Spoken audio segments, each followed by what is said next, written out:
In today's video, I'm going to teach you how to set bid limits with Google Ads, focusing on both maximum and minimum bids within your bid strategy. This is an essential tool for advertisers seeking to optimize their spend and performance while maintaining control over how much they're willing to pay for ad placements. Whether you're new to Google Ads or looking to refine your current strategy, these steps will guide you through the process with ease. To get started, you'll want to navigate to the Google Ads website.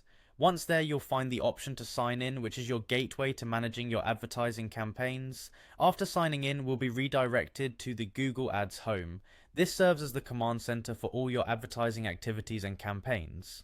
Next up, click on the Campaigns tab.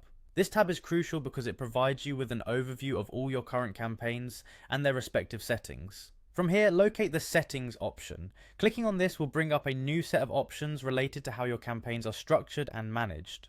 One of these options is bidding. By clicking on bidding, you open up a window of opportunities to adjust how you want to set your maximum and minimum bid limits. It is a key step because incorrect bid settings can lead to underperformance or overspending in your advertising budget. When setting these bid limits, consider your overall budget and the specific goals of your campaign. Maximum bid limits are useful if you're trying to prevent overspending, especially in highly competitive niches where the cost per click can fluctuate greatly. On the other hand, minimum bid limits are essential if you want to ensure that your ads are competitive enough to display in better positions or more frequently.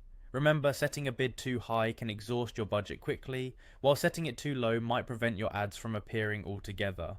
Therefore, it's vital to strike a balance based on your campaign priorities and financial bandwidth.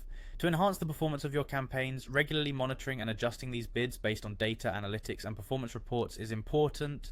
These insights will help you understand which keywords are providing the best return on investment and where you may need to optimize further. Finally, after setting your desired limits, ensure you save all your changes before reviewing them to make sure everything is set correctly. Periodic reviews and adjustments are an integral part of a successful Google Ads strategy, allowing for flexibility and adaptation in response to market changes. That's it for today's guide on setting bid limits within Google Ads. By following these steps, you can effectively manage how much you're spending on each click, ensuring a more efficient and profitable campaign. Thank you for joining me and good luck with your advertising campaigns.